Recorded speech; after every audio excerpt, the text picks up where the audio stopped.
buddy. How you doing, man? You there, Mark? Yes, Mark 1, I'm here. Mark, this is Mark 1 and Mark 2 talking right now. Dude, I love you so much. And so it is my privilege, my honor to introduce you to the rest of the world. I'll never forget the first trip that we took together. We were sitting across and everybody was telling testimonies. And all of a sudden, your last name just clicked something in my brain. And I realized, oh my gosh, this guy's brother led me to Christ 30 years ago. Your Amen. family owns the camp that I had this transformation at, and then beyond that, we have now since then been on virtually every continent together. You are the host with the most. You're the guy who we use as our MC. You're the guy who we use to get the kids to come together. And then you have this incredible magnetic way of being able to not just draw the children like Jesus did, but to lift them up, to bring them to Christ. Everywhere we go, whether we're waiting for kids, whether we're waiting for a plane in a field in Papua New Guinea, you find a way to draw the kids together, to give them the gospel. You always ask, Mark, how much time do I have? Whether it's a little fishing village in the Solomon Islands, whether we're in Africa, or whether we're in Nepal. Mark, this is how much time you have. You have 89 minutes. I love you so much, brother. Bring him heaven. All right. Mark, you're the best. Well, I want to thank you so much for being present. I'm thrilled to be able to speak and share with you a few things that God has shared with me. And I also want to thank the team that's making this possible. It's amazing what we can do through technology, and especially when God's behind all that technology. So again, I wish I could reach out and hug all of you. I can't. So from abroad and across the street, I'll reach out and say, God loves you, and so do I. And I like to say, I'm a nobody telling anybody that somebody loves everybody. So today I would like to talk about developing student leaders. And at the same time, anytime I say leaders, I would like you to understand I'm saying disciples as well, because disciples are leaders and leaders are disciples. And God made a charge over 2,000 years ago, go and make disciples. And we cannot give away what we do not own, so we must be a disciple ourselves and just not be transforming or transferring information from our head, but transferring our heart and our passion to them so they can follow in the footsteps that we have put before them. So God says, clearly go and make disciples. And for 35 years, I've been doing this with the abilities God has given me. And I've been trained over thousands of kids that have been through street ministry, through church ministry, and as I've gone international ministry, and I've seen the end result. And it all started back when I was a junior in high school, and my dad came to me and says, Mark, how long are you going to sit in the back seat? And I come from a family of 12, and my older brother Bruce was sort of the leader of the pack, and I followed faithfully. And then I understood, as Dad said that to me, that it wasn't a matter of what age you were, or whether you were gifted, or whether you had personality, or whether you had experiences in your past, but lifted hands are gifted hands, and all I had to do is step forward and say, here I am, Lord, use me. And so as I stepped forward, I began to understand that as a disciple, I had to duplicate myself. And so I broke out of the thinking that Saul had, that Gideon had, that Jeremiah had. Let me switch from my PowerPoint here. But the PowerPoint that you see here is a bunch of kids. But as a leader looks at them, whether you're in church or in business or street ministry, you can say these are all future leaders, disciples, if we just see them as Jesus saw them. And as Jesus went on up, he has given us the same command that he gave 2,000 years ago. It's your opportunity now to go and make disciples of all men. And we all have our reasons why we think we're disqualified. You know, Solomon, he was following in the footsteps of his father. You had Jeremiah says, who am I? I can't speak. I'm youngest. You have Moses that felt totally inadequate. And Gideon, who's sitting there, and God addressed him. He says, oh, mighty, valiant warrior. And today, to all leaders today, I say God is speaking to us that you are the warrior that God has put in this period of time to go out and make disciples for him. And Henrietta Mears, when she was in kindergarten, she said this. She said, kindergarten is to amuse little children. I am amused enough, and I want to be educated. She said that as a 6-year-old girl a 6-year-old girl. Someone recognized that, developed her as a leader, and she went on to train Billy Graham, Bill Bright, and also Dawson Trotman, who founded the Navigators Ministry. So we have to understand that leaders and disciples need to be recognized and identified at every age. You can look at the football system we have in America, where they start with a rookie. These guys can barely hold the ball, and they begin to identify what their skill set is as far as passing, running, calling the plays as a quarterback. And then they advance to a pee-wee, and they develop them at that level, and then they recognize them in junior varsity, and they're developed at a greater capacity, and then up to varsity. So if our athletics has this understanding of what Jesus had 2,000 years ago, we must implement it into our church system, because if failure to recognize our leaders at a very young age is missing out on huge opportunity for development and squandered time where they could be leading all along. My sister received Christ when she was 3 years old. Today, she has raised 11 kids, and they're all straight arrows in a very crooked world. And as a fourth grader, she was a leader, and she was telling all of her girlfriends on what colors they should wear to school. And one of the parents complained because the girls didn't have that color and they're feeling all left out. And so as a fourth grader, she says, well, tell you what, I will let other ones begin to say what colors and what shoes we're going to wear. And that all started very young. And today she was a leader. She was a leader as a child, and she is a leader today. So the torch must be passed. It must be passed from each generation and at each level. A failure to do this is a huge miss for the opportunity to develop disciples at all ages. And when I was teaching in my church, as they came in as fifth graders, the sixth graders passed that torch of leadership to every single fifth grader, saying, we have done our part as sixth graders, and now it's your opportunity to lead. And it's a great thing to do too, as a leader, is to let them hold that torch of leadership and say, it's my chance to be on center stage, and I need to hold on to the baton and pass it from this generation to the next generation as a disciple. And so as they would come on in, as I saw myself as a wimp and a chicken and self-centered, that began to change. And I went from a wimp to a warrior. I went from a chicken to an eagle, thinking like the pack and then soaring as God intended me to. And I went from a self-centered person to a God-centered person. And that is all what we need to do as we train the next generation. And one of the sayings that I had is, where the weak get strong and the strong get stronger. And the kids said that through their entire 2 years that I had with them. Now, there's huge benefits for developing a youth program that is cranking out disciples. The family needs to be making disciples, and the church needs to be creating disciples. So we're going to talk about the parents' role, the kids' roles, and the church role.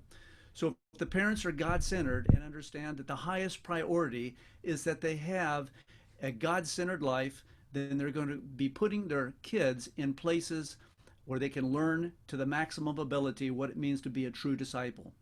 If they have a church that understands this, then the church will be a little factory that cranks out disciples at all levels of their program. And if you have a youth program that sees youth as leaders, then that will be a very intentional program to develop those youth into the leaders that they need to be. Failure to do this comes from the parents, the kids, and the church. The parents then will take their kids out to play rather than making a priority to put them in a place of worship or a place where they can develop spiritually. They may be able to throw a football well, but if they fumble the football, the spiritual football, the parents have lost it all. And then the church can fail the kids by putting on a big show and amusing the children and entertaining them rather than teaching and training them to be disciples.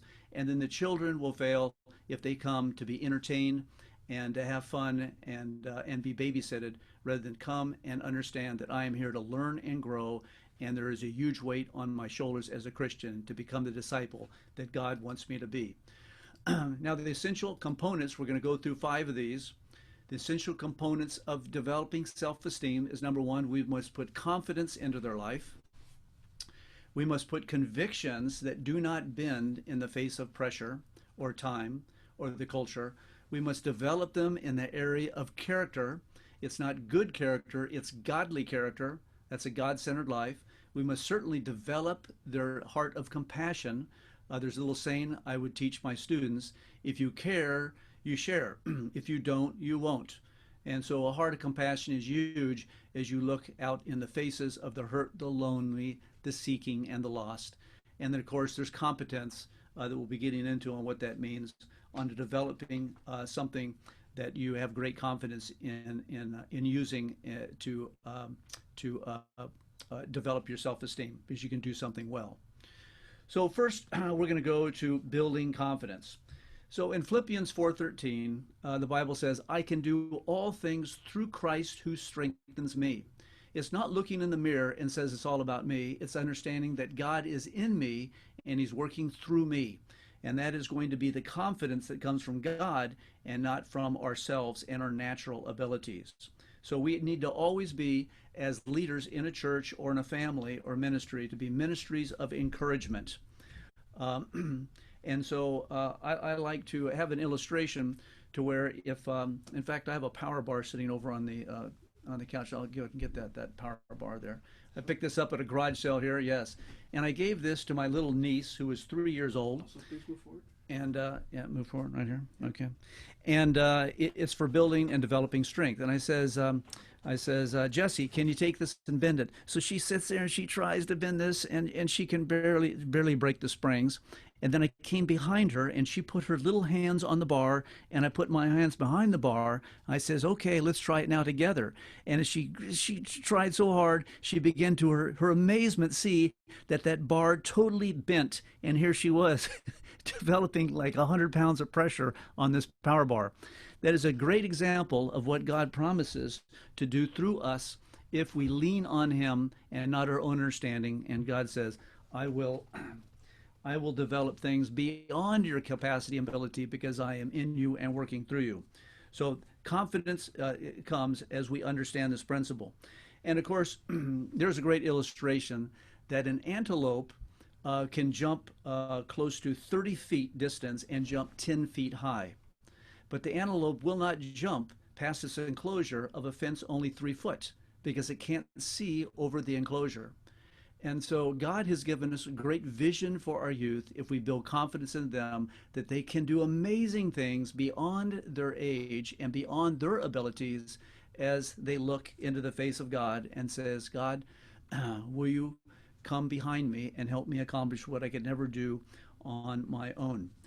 So Gideon is a great example of that, where he's sitting there smashing the grapes in the wine press, and God looks down and says, oh, Gideon, you valiant warrior, do you understand the plans that I have for you? Will you follow me and gain the confidence that will come only when you lean on me? So we try to teach our youth to develop their faith when it's young, and so become stronger and stronger and learn how to trust in God, even though it's very scary. Now, and this is the verse in Judges 6:11. Then the angel of the Lord came and sat under the oak that was in Ophrah, which belonged to Joash the Abiezrite, as his son Gideon was beating out the wheat in the winepress in order to save it from the Midianites. And then the angel, this is an amazing thing I've read over and over for myself and to so many kids, the angel of the Lord appeared to him and said to him, the Lord is with you, O valiant warrior. It's a great passage to have every youth underline in their Bible that they can refer to over and over to gain that confidence that God wants to give them. So if they do not have this self-esteem and this confidence that God wants to put in them, then they will yield to peer pressure. I like to use the illustration of a balloon versus a bowling ball. When you have the pressure on the balloon begins to shape according to whatever exterior pressure is put on it. But a bowling ball is not going to yield, and that is the rock-solid confidence that God will put on the inside of us. But without it, then our kids are going to morph and sort of go with the culture. They also will get involved in risky behavior, drugs being a huge problem in America and perhaps where you are today, because they're just trying to conform to whatever the crowd's doing and whatever their friends doing. And then, of course, there's sexual experimentation as they try to gain acceptance from someone or try to be a part of the crowd. And, of course, suicide is a huge end result of a person who has no self-confidence, and they feel lower and lower about themselves until they just want to punch out and end in the pain of living. So God says there's many ways that we can develop self-esteem in our disciples, and one of that is giving them godly values. What do we value highly as God's people? We teach our kids we value integrity. We value telling the truth. We value going to God for wisdom rather than intelligence. We value treating others as we want others to treat us. So there's so many good values. We'll get into a little bit about that when we get to character. And then if they begin to know their talents when they're younger and begin to explore how God pre-wired them so that they understand that the reasons they have those talents is to honor God. And that gives great self-esteem when they can do something well. And then also they have the power to live as God intended rather than trying to pick their cues up from the latest Hollywood movie, the latest fashion, or the latest input that God or that the world tries to put into their minds. So how do we develop the self-esteem? I'll go through these 4 points. We teach them identity in Christ, their spiritual gifts, and of course, decision making responsibilities. So first, we're going to get down to our identity. If a person is secure in their identity, it will advance a youth so quickly into discipleship because they know who they are and who they belong to. And in this illustration on the PowerPoint, are they going to look for the towel as Jesus did on how can I serve you? God said in the Bible, if you want a leader, you find out who serves the best, and that should be your first pick for a leader. So we can develop that servant heart very young as a 5-year-old all the way up through the senior in high school, let's say. Or are they looking for the title? It's all about me and the name that people attach to me. And then, of course, is it about our identity in Christ, or is it about the image that we promote through what we own, what we've accomplished, or what we wear? And then, of course, we're here for our service rather than status. So this is a lousy shot of some of the things of who we are in Christ. But when my youth came into class as a 10-year-old youth, they would all receive this. And I would tell them to look at this every day to help remind them of who they are and who they belong to. And this will give them great value, understanding that God says, you are so valuable to me, I will trade my son and allow him to become sin for you so you can now belong to my forever family and live out the story that I've pre-written for you. So let's look at a couple of these. When someone says, oh, you'll never amount to anything, and says, oh no, God says that I am the light of the world, and all the darkness in the world cannot put out the light of one candle. Oh, you're so-and-so's mom and you don't know who your dad is. Well, that isn't true. God tells us that I am his child, and I belong to him. I am the sheep of his pasture. Or let's say that you come down here that a saint. Oh, you're just a sinner. You're broken in sin. You'll continue to sin. It says, no, I'm a saint in Christ, and I do sin, but I fall forward into the arms of Jesus, and that is my identity. Or I'm his workmanship. I'm his piece of art. I am his craftsmanship, rather than, oh, you're a piece of no good for nothing. And so you can see as you put this into the minds and the hearts of young youth that they'll begin to have that great sense of value, not from what the world says they're worth because of their academics or their sports, but because of who they are in Christ. And this cannot be taken away from them, whether they're a prince in a palace or whether they're on the streets looking for their next meal. And it gives them great sense of security. So rather than insecure kids going from person to person trying to find that they have value and they have worth, there is one gal that writes, she says, from the age of 15 to 24 years old, I went from guy to guy trying to find someone that would accept me for who I am and give me value. And at the very end of those relationships, they says, oh, you're worthless, and they would move to the next girl. And this girl was totally crushed because no one got a hold of her and says, your temple belongs to God, your talents belong to God, your testimony belongs to God, and he wants to give you an identity that can never be taken from you. And so it's so important that we establish that identity. And then we're working on also the discovery of spiritual gifts. This will bring a great sense of self-esteem to them.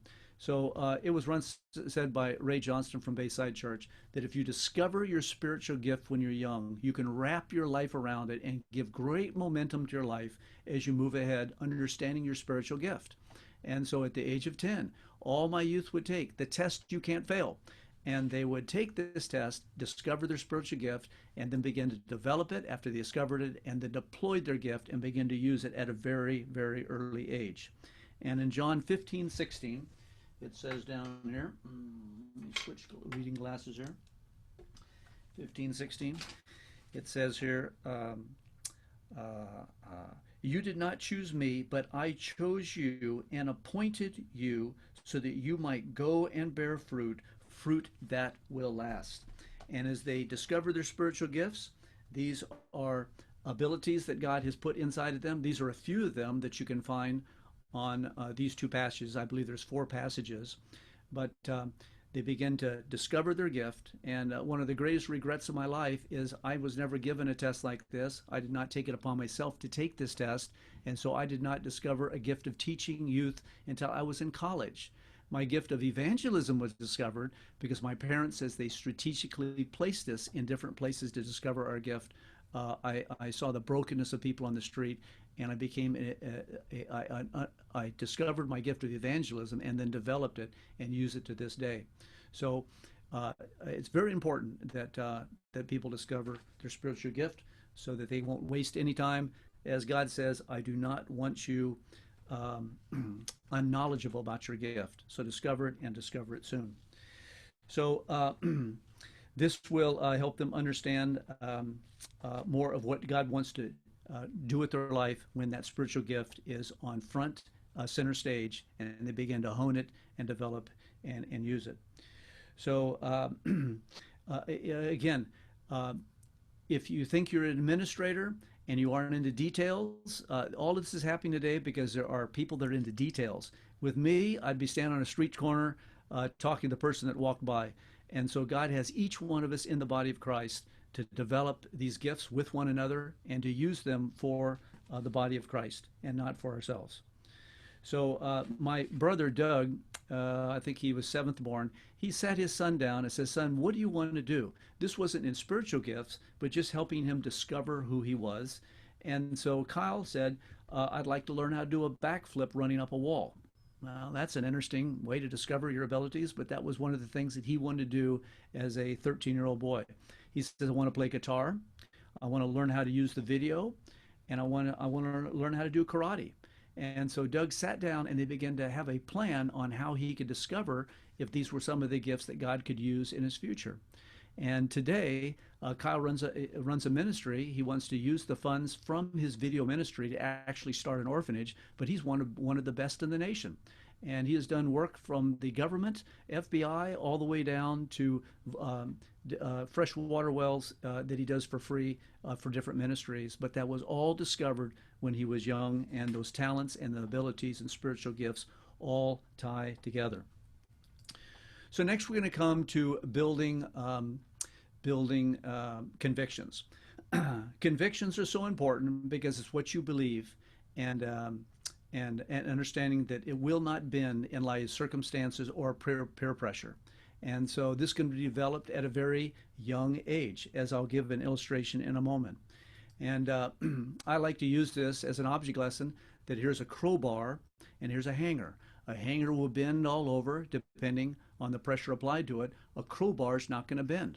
It's just like the 10 Commandments. Those commandments don't change. It is truth past, it is truth present, and it is truth forever. And God says it's not a matter of convenience, it's a matter of convictions that this is a command and we're going to stick with it because it's all about pleasing God and not ourselves. And in Timothy 1:18 and 19, Paul gives a challenge to his understudy, which is Timothy.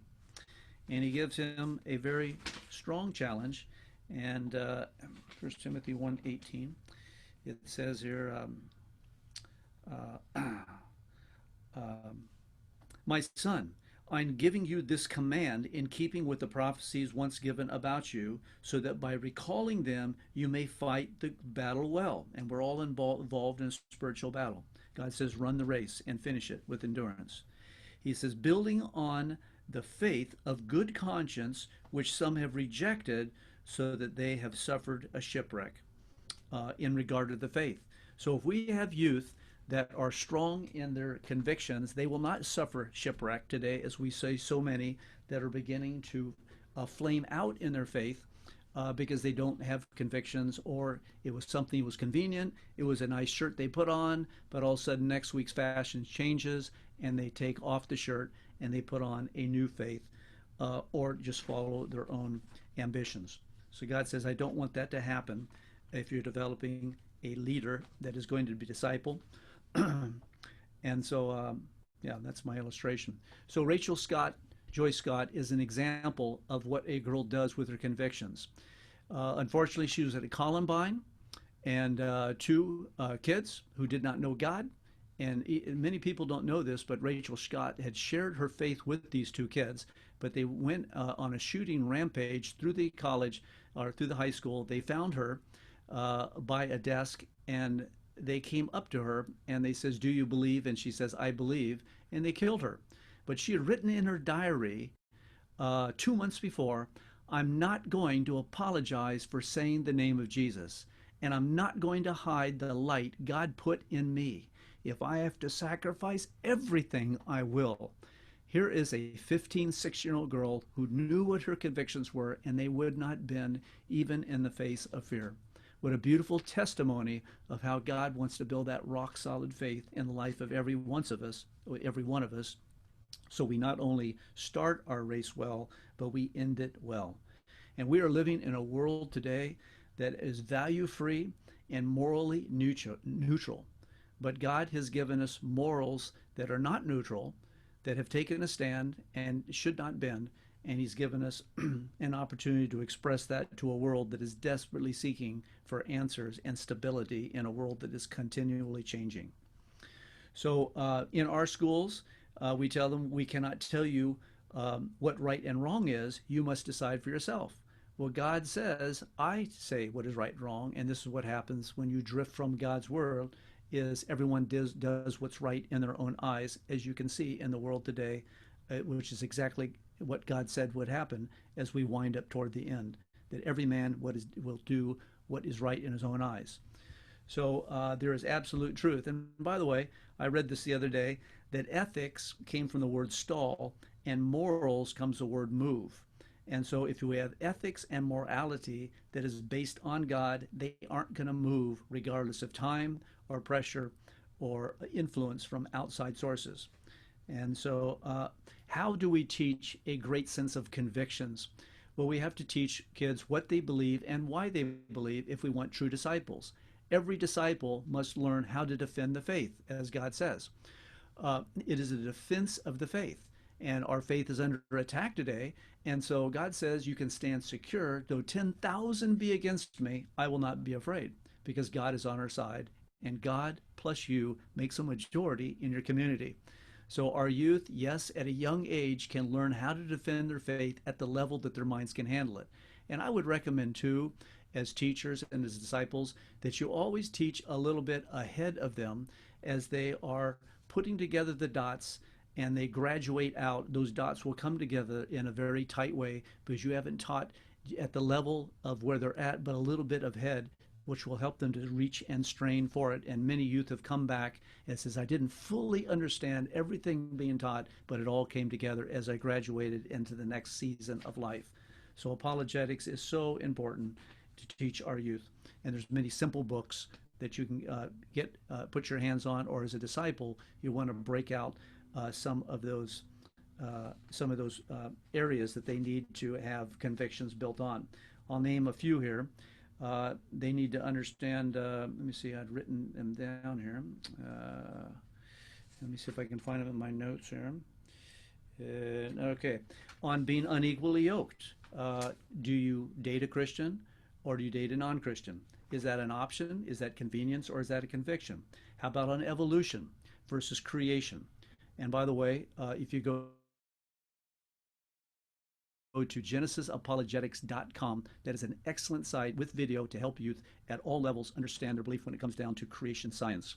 And then what is their convictions when it comes down to drug, pornography, marriage, homosexuality, abortion, business ethics, which is so important. What does God have to say about justice? What is their convictions on that? What about racism? God talks all about this, and we need to go to God's word to find out what he thinks about it and then establish that on the inside of us. There's a little saying with anyone that's a Daniel out there that I repeat to kids that I meet that are Daniels or Danielas: dare to be a Daniel, dare to stand alone, dare to have a purpose firm, and dare to make it known.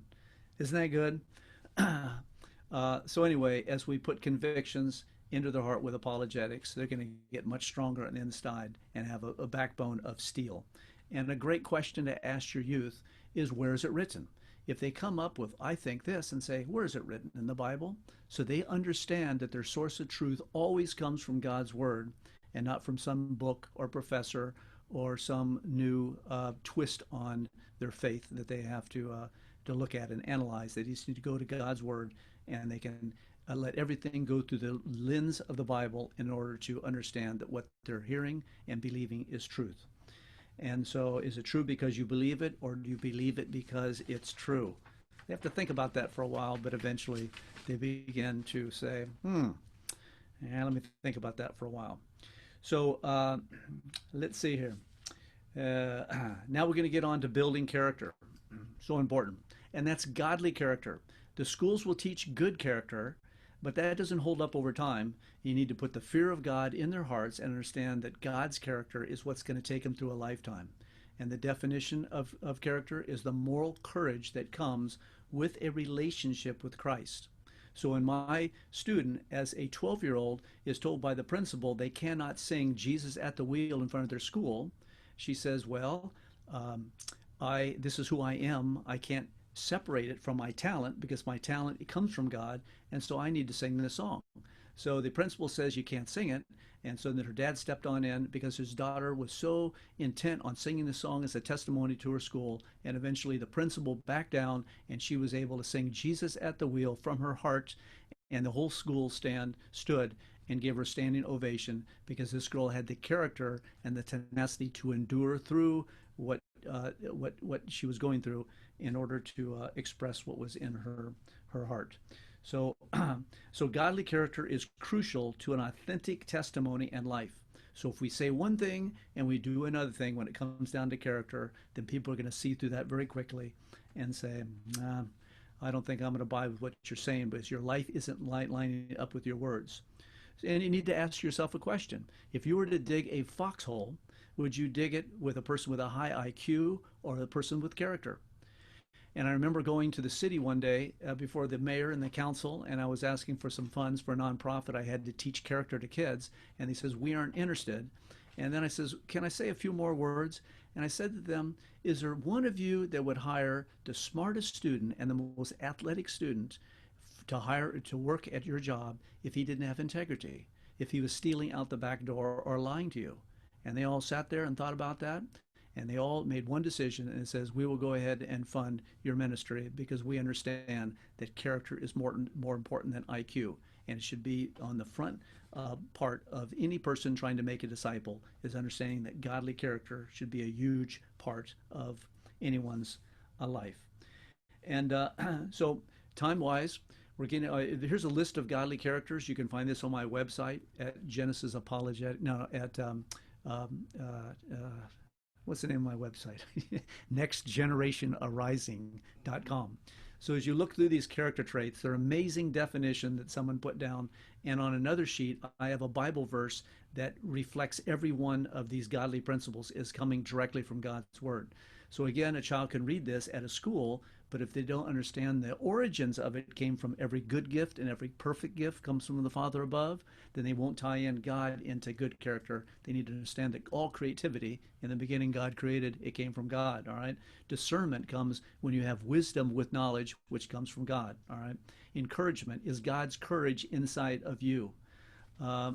Forgiveness. Jesus was a perfect example of what it means to forgive and pray for the people who mistreat you. And it goes on and on and on. It's a great sheet to have. I would pass this out at the beginning of every year, and every student would have that looking at their on the refrigerator there, looking at every day to try to build godly character in their life. Character does not happen overnight. It grows and is developed one decision at a time, one day at a time. And so there's 52 character traits, I believe, on this. And so if they develop one character trait per week, they're going to go a long ways in developing godly character into their life. And then last, we want to build, we've gone through confidence, convictions, character, and we want to get into competence. Competence is figuring out what you can do and do it well, all right? If you look at Moses, he was a good leader. Joshua knew how to conquer people or dominate. How many are into domination? Yeah, God could use you, all right? How about Deborah? She was an excellent judge. Solomon was a builder. Ezekiel was a person that challenged large groups of people. John the Baptist prepared people and opened the gospel up to be shared with them. Peter was an evangelist. Paul planted. You have Lydia, who was good at business, who sold purple linens. And so we got to find out what we do well and then tie that in with our spiritual gifts when we're developing leaders and disciples. I know that that when in my youth group, I would begin to identify what kids were good at. I call him Pistol Pete. He was a 10-year-old kid, and we pulled the adult out, put Pete in. He began to work with all the dials and numbers. Eventually, he ran the tech for a 10,000 congregant church, and then from there, he went out and started his own businesses doing lighting for huge setups when it came down to arenas. That was all developed back as a 10-year-old boy. Corbin, he does music now for multiple churches. I think over 20,000 look at those seven different church plants. It all started when he began to pick a guitar back in Club 56. Matthew Staley had an amazing mind for detail. He knew his evangelism and was very heavy in apologetics. Today he is a pilot for MAF, Missionary Aviation Fellowship. You have Rebecca, who is very passionate about justice, and she is working for AIM now as a 24-year-old youth with her husband to stop sex slave trafficking. And then Carolyn had an amazing ability for leadership, but she was so shy when she came into class, and I began to work with her and develop her. She stuck around through her high school years, came back, and had an amazing program called Daughters of the King. And today, she was selected out of thousands of students to come to Johns Hopkins, and she is trying to crack the COVID virus code. And that was all identified way back at earlier ages of what they were good at. And so anyway, look at your students through the eyes of a shepherd and begin to see them as Jesus saw them. And I think amazing things will come as you pray for them. And so my folks did that with us as a family of 12. They introduced to magic, to reading, to puppets, to playing instruments, to singing, to doing art, to doing business. And as they went through all 12 of us, we began to discover what we were really good at, and then we began to develop that. And that was all started at a very young age. So our work is cut out for us if we're in the discipleship business or ministry.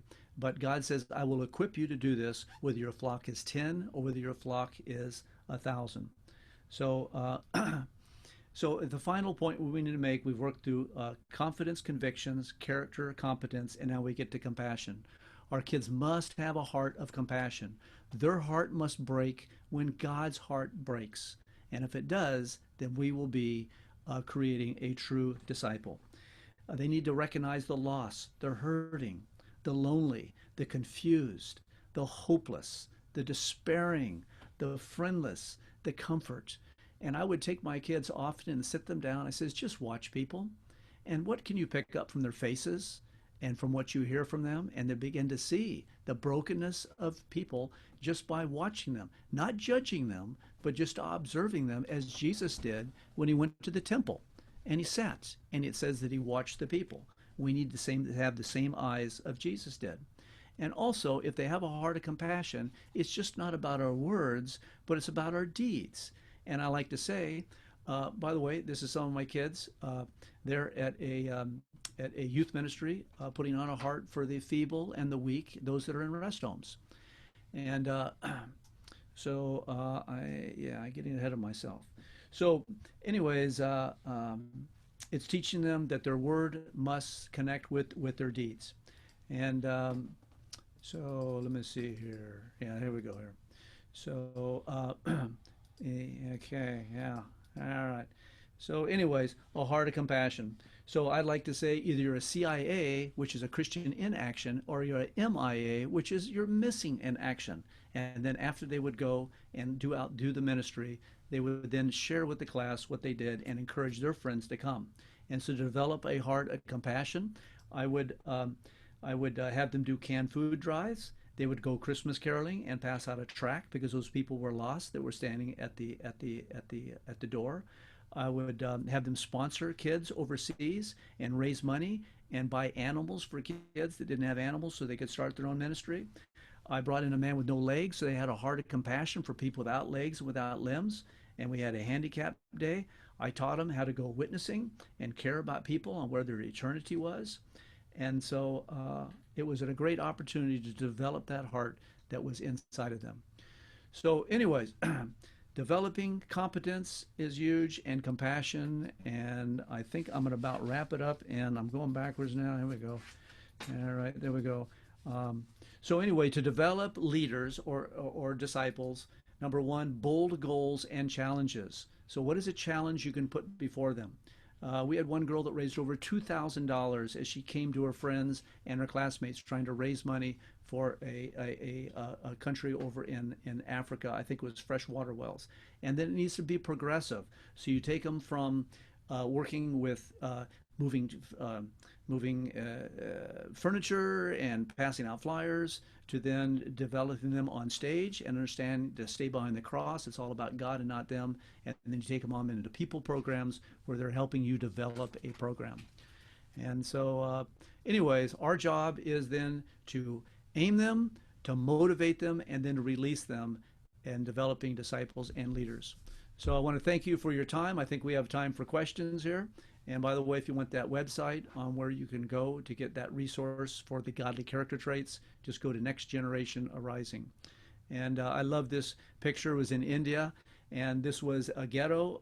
These kids had one light bulb in the entire area, and I think there was probably maybe 700 people that were in this area. They had no food, so we fed them, and then I taught the message, and it was just beautiful to see God's light shining on down. And every one of these kids is a leader as I built in their life and spoke the love of Jesus.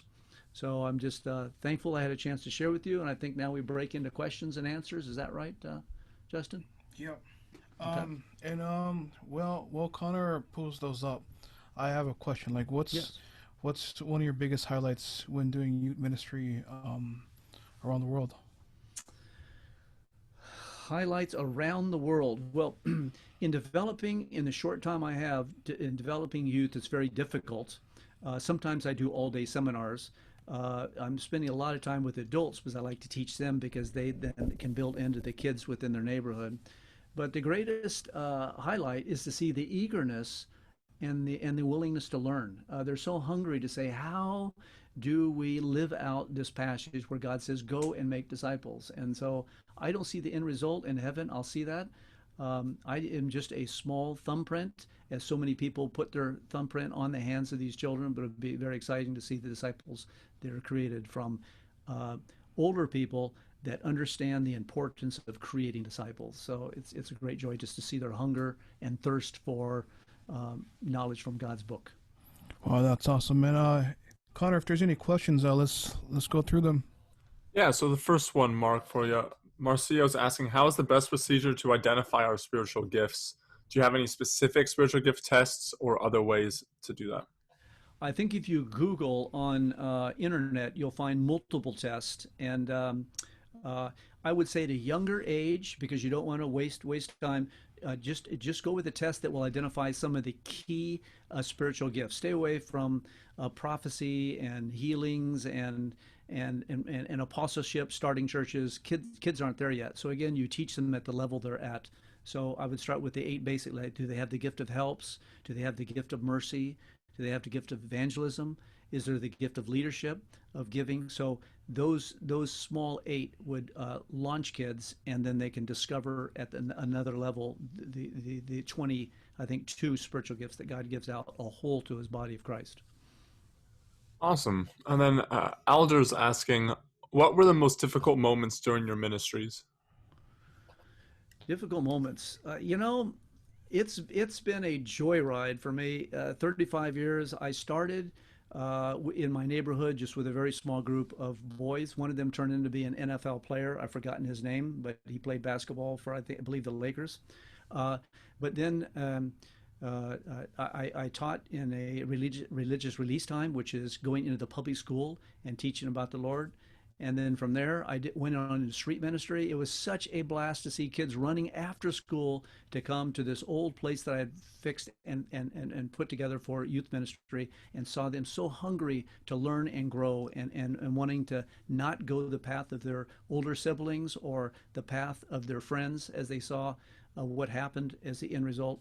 And then there's great excitement as I see kids in a church where I could consistently disciple them week after week and see them develop. But as far as a difficulty, I've had great support as I've developed and trained leaders around me. That's so important. So you have the support behind you. And as far as difficult, I'm just stretching my mind. My challenges have been not run of the mill. In fact, my next talk will help you understand how to teach experientially. But a difficult time, I've always felt God is with me. I felt equipped. I felt empowered. I know God is working in me and through me. And so I understand that there's always going to be a few people from the outside that go after you, and you just have to understand that if I'm pleasing God, that I am doing exactly the way that God wanted. And for those that have been attacked or misaligned, or there's issues pressing on your ministry, just understand, if you're dropping bombs over the right target, if you can go back to a war mentality, and you're getting flack, you're exactly where God wants you to be.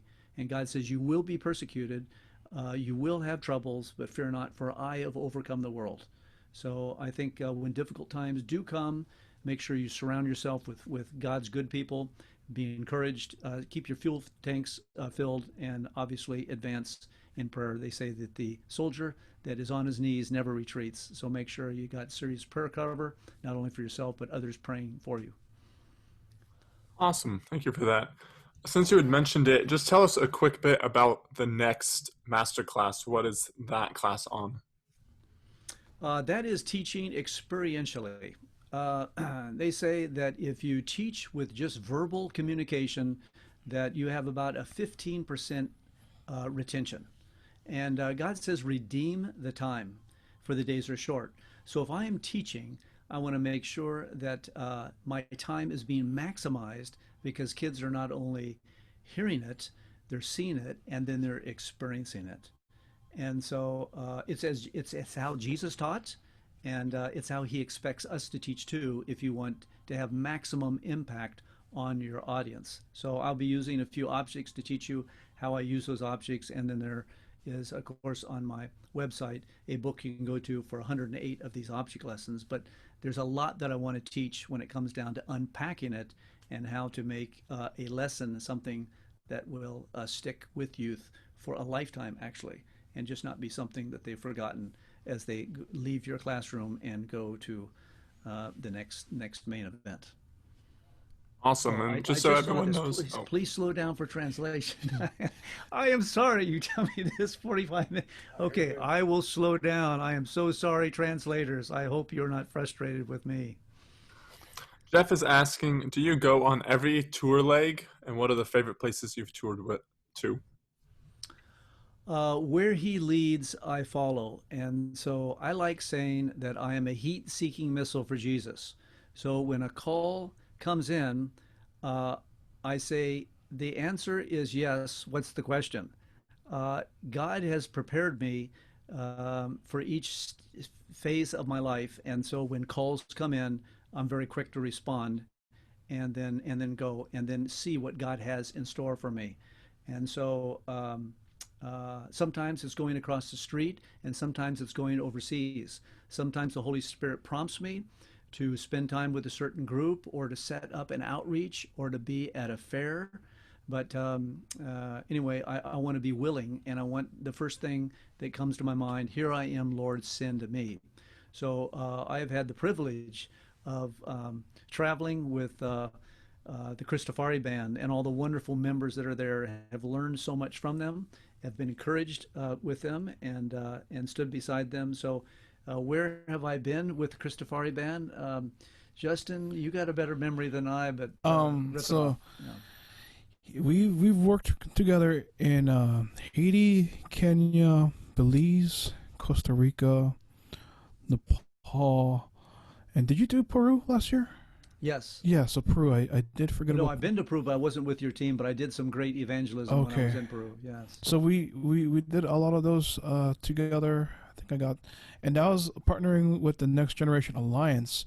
But recently, we've asked Mark to join us on our tours specifically, and that would be his first tour with us when it's just our program is in the South Pacific, like the Solomon Islands, Vanuatu, That was an Fiji, amazing trip. Yes. and Yes.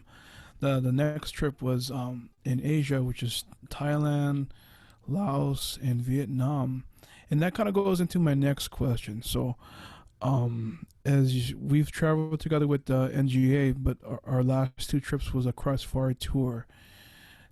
I noticed differences from the South Pacific and Asia, but let's talk about the South Pacific. Tell me, like, what was the highlights? Was there any challenges with ministering down there? Because I've noticed like you were so fruitful with getting received by the kids. But how was your experience with us in the Solomon Islands and on that tour last year? Oh man, how much time do we have on that one, Justin? I We tell got you. time. Go ahead. Uh, that was an amazing trip. That was truly taking us to the far corners of the earth, and we were going to places that were remote islands that took an hour, I believe, for the one canoe. And the amazing thing about that trip is there was the faithful missionary who had a heart for the people of that tribe or dialect and had been there in 1910, had planted the seed bore harvest. And as we came in on those canoes and those cutouts, those boats, they were singing in four-part harmony to us, "Bread of heaven, fill me till I need no more." It was really a God moment as I sat there looking at the children. They were so bright with their eyes and their hearts and their face, because the face truly shows what's going on in the hearts.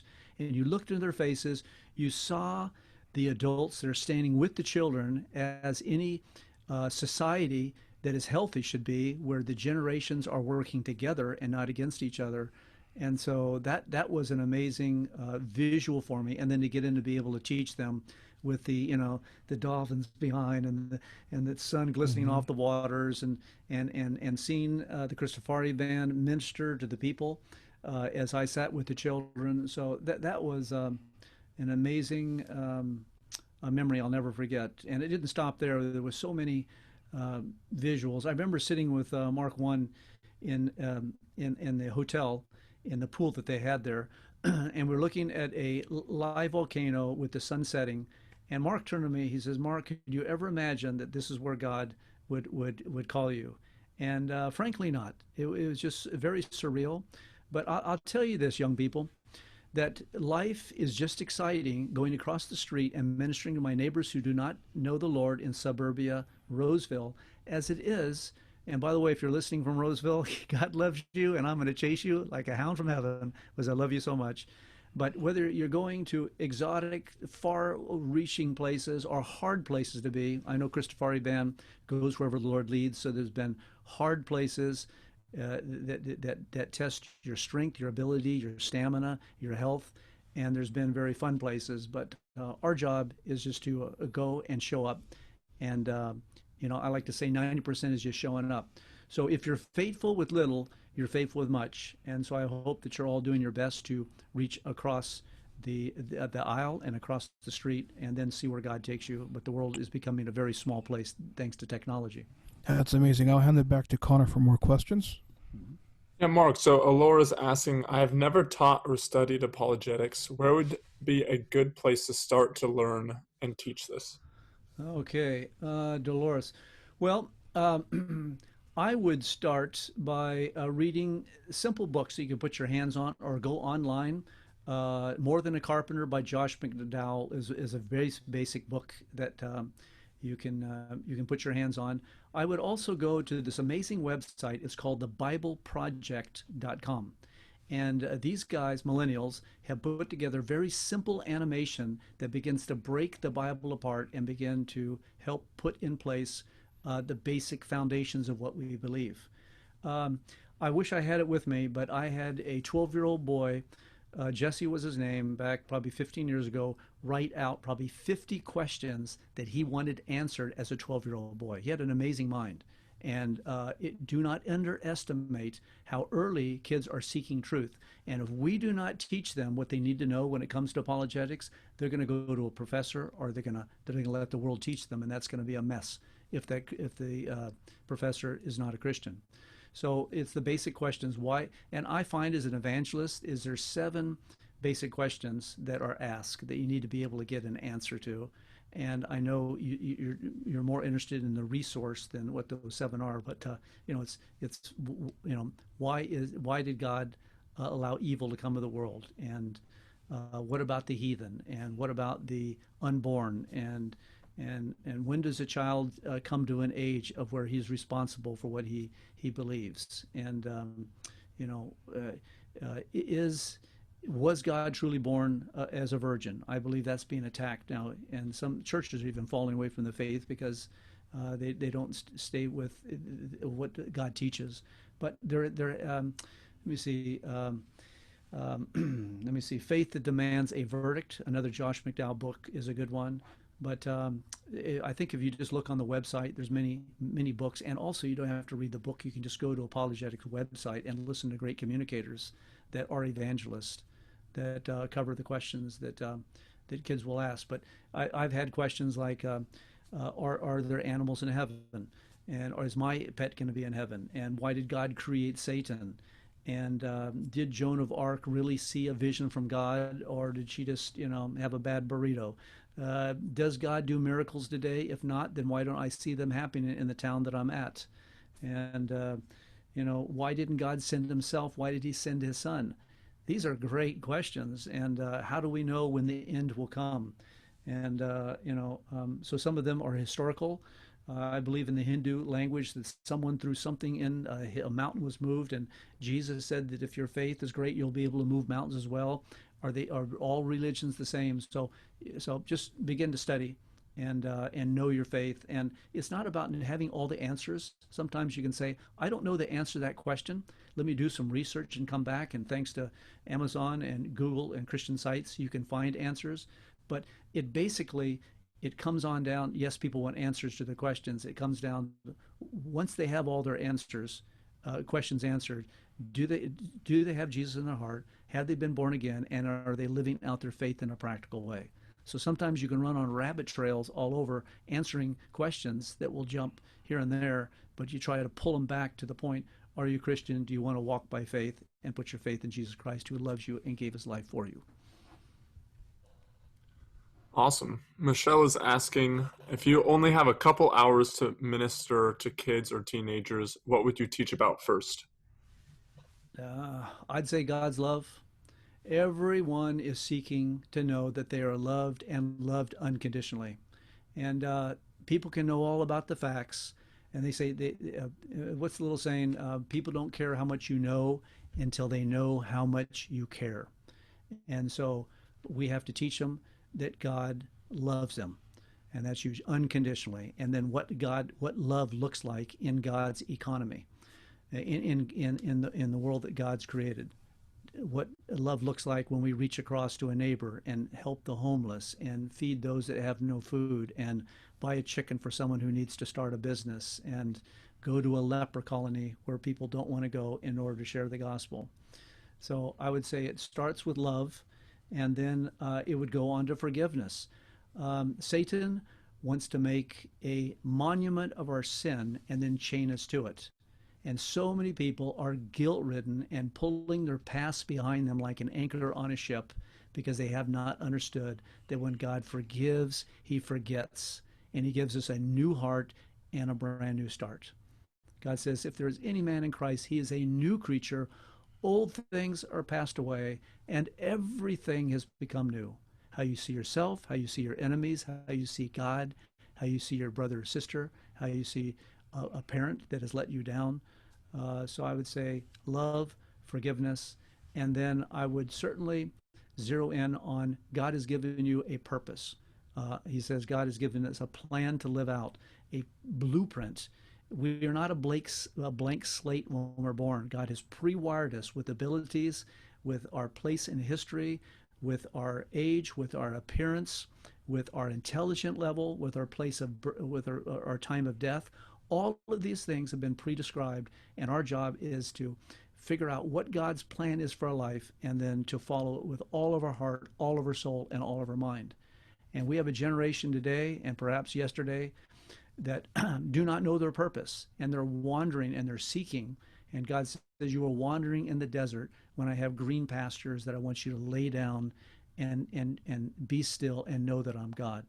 So knowing their purpose and significance in Christ and his plan for them, and knowing that their last breath on earth will be their first breath in heaven, will take them through some of the difficult times as we all will go through those times. So was that good? Let me know if I should amplify or expand the question, but I don't know how many questions are waiting or what our time frame. That was great. Thank you for sharing that. Sharon's asking, how do you keep children who are quite well off interested in the Word of God? How do you keep them coming back? I have taught street ministry. By the way, I lived at Newport Beach, which is a very fluent area after I was in business, and God changed my heart. He says it's time to let go of the business and go full-time ministry.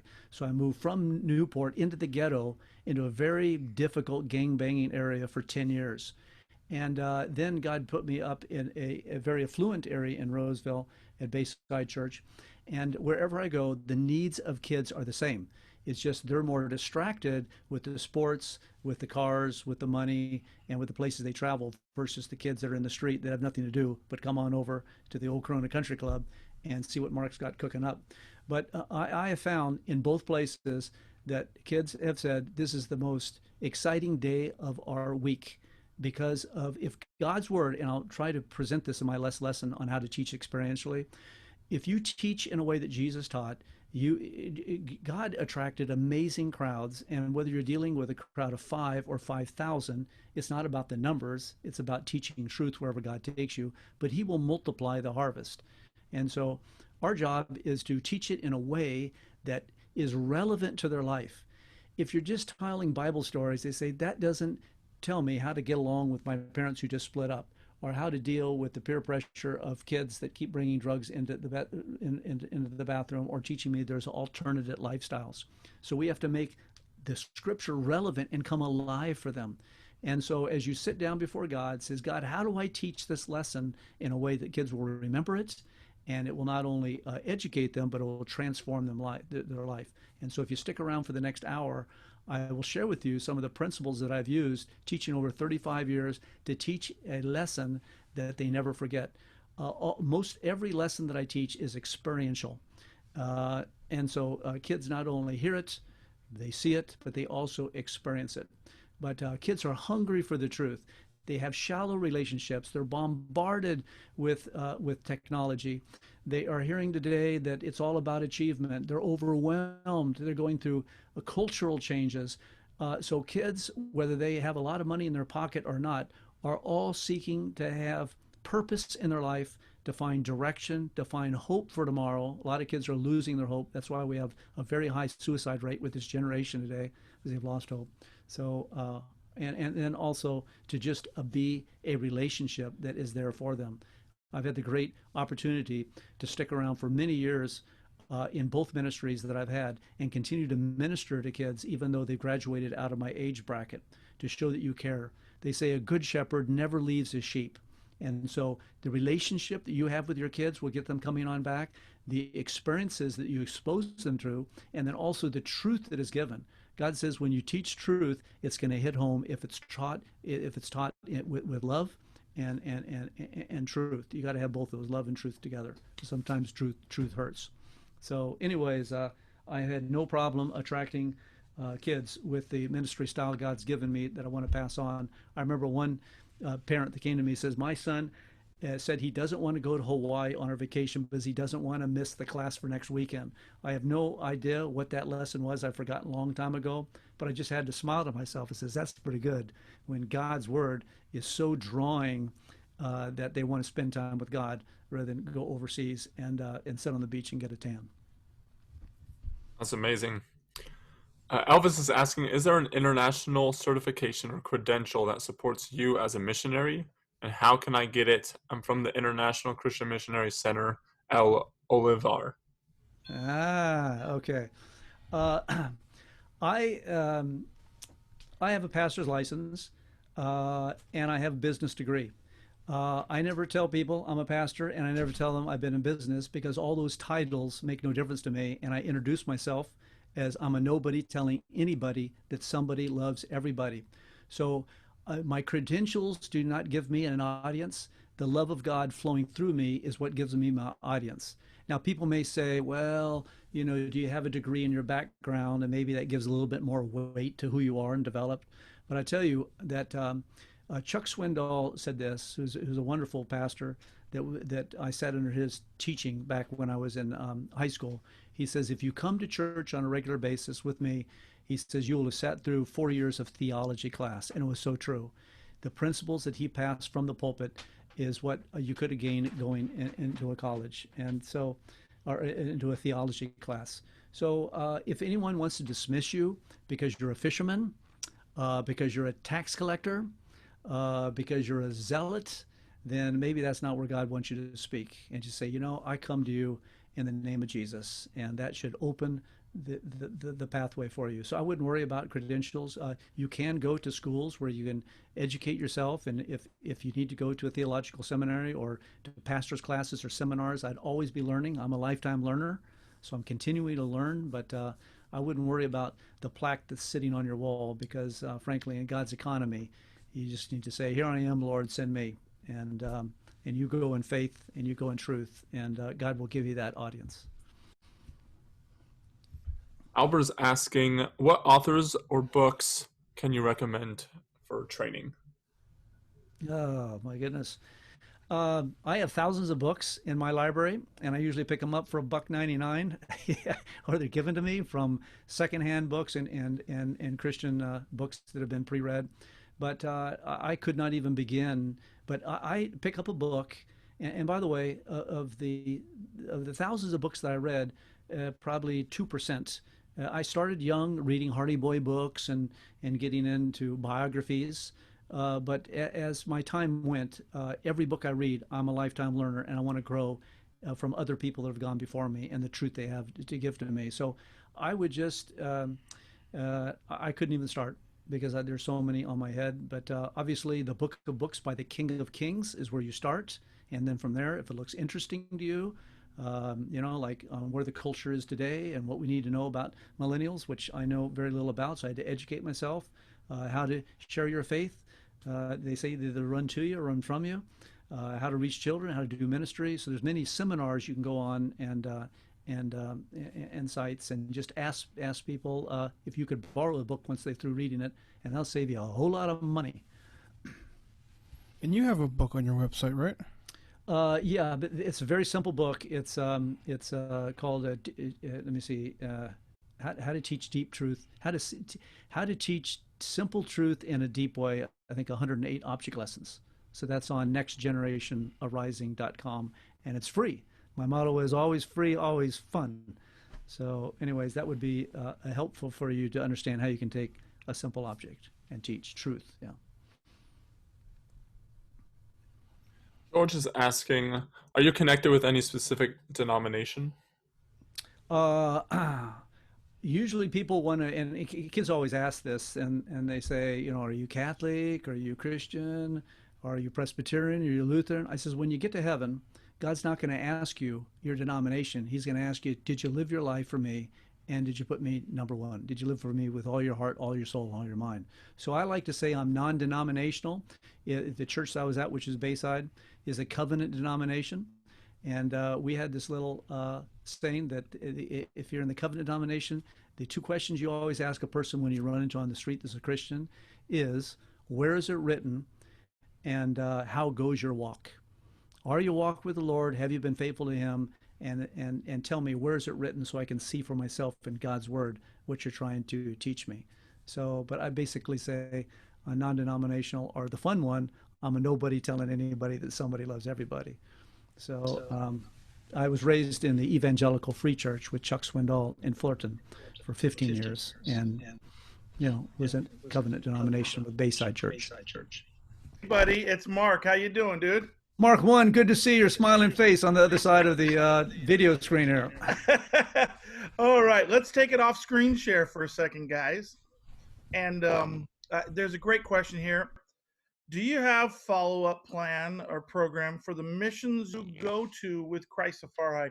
And here's one of the most exciting things about what we do is we see so many people give their lives to Christ as we travel the world. And one of the biggest things that we want to do is to make disciples, but to make disciple makers. And so when we travel with Mark, one of the things that he does is he equips pastors. Today he equipped youth pastors, and the next class you're going to be equipping leaders and teachers and teaching them how to teach. And so one of the things that we do with CHRISTAFARI is we have Mark.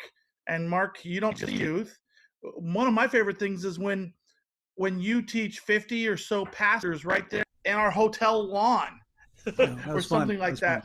So obviously today you talked about youth. And one of the things we also talk about is follow-up. What are some of the crucial things that we try and get people involved in when it comes to follow-up? That's a question for me. Yeah. What do we try to do for follow-up? Well, it's difficult when you're on an island and you've taught for a day or a couple of hours and then you leave. And I like to say, I'll see you here, there, or in the air. That doesn't help a whole lot with follow-up. But the key is finding other people that are more mature, the next level up, that can build down into the next generation. So hopefully they are in your circle of influence, your church, in your area. And if not, God has given us the internet, which is just wonderful for sources you can go to for men and women that teach God's word specifically in areas that you're interested in. And I remember when we were in Nepal, you had this stack. It was this thick of kids that had chosen to follow Jesus. Yeah. It was so insane. But what was even thicker was the boxes upon boxes of Bibles and New Testaments that were given out. Yeah. That was it. To me, was even more crucial. And then beyond that, you continue to go back time and time again. And when it was illegal to preach the gospel, to preach pastors and to mentor them, to lead them. So those are some of the examples of the type of follow-up. We've done trips where Mark and another guy named Ray have gone out before and sometimes gone out 2 or 3 times after, continue to follow up with the leaders that are over the other churches. So one of the big things is we don't do an event unless we're partnering with other ministries and churches, so that when Mark pours into these leaders, they then have the ability to do it. But ultimately, we are still sowers, indiscriminately sowing the seeds, and God has caused it to grow. That's what I would say. Any other questions from anybody else? Yes, I like to ask them. I like to say that these are, you tell the shepherds, these are your sheep. We've had a great time teaching the sheep, but they're your shepherds. Yeah, when we travel in different places around the world, we see that there are different migrants, immigrants that come in at a certain time, and it's usually around harvest time. So if it's in Canada, they bring up Jamaicans. Thousands of Jamaicans come up. They pick the fields in the summer, and then they go home. And in many ways, we are the harvesters. But the ones who seed, the ones who watered it, the ones who fertilized it, the ones who picked the weed, did all that, those are the pastors, the local evangelists, the local ministers, the parents. And when we come, the harvest is ripe. And then the next thing that we do is we add that harvest to the very people who raised those people and pour those people. That's a big part of what we are about. Now, Mark, you have a whole bunch of lessons in this book, 108 object lessons. Is there any one lesson that comes to mind right now that you have not mentioned so far in today's class that you would be able to say? I mean, I know you're the kind of guy, you're like MacGyver. you can preach the gospel with a paperclip and a stick of gum. I loved your coat hanger and your crowbar analogy. And I can imagine when we're on, by the way, guys, he brings like a 50-pound bag full of props. And I made room for that bag too. Oh yeah, he's got kids in him. He's got Marcus, our drummer, dressed up like crazy.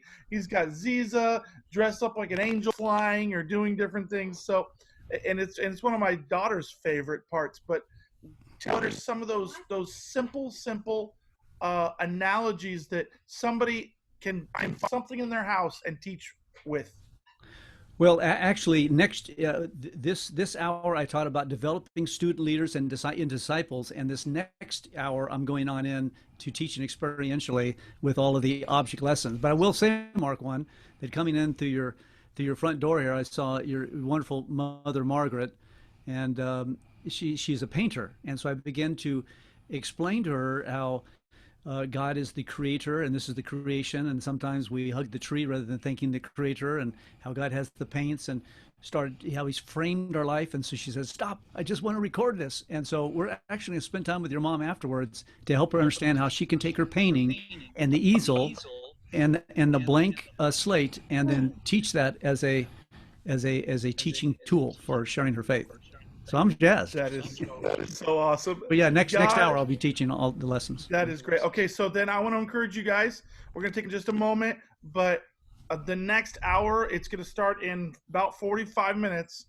When we do, he's going to teach how to teach experientially. Now that's through experience. When I was at a youth camp that led me to Christ, Mark's brother, who he said, he knew his brother had the gift of teaching. His brother taught me something that I'll never forget. It was, I heard, I forgot. So if you hear something, you can easily forget it.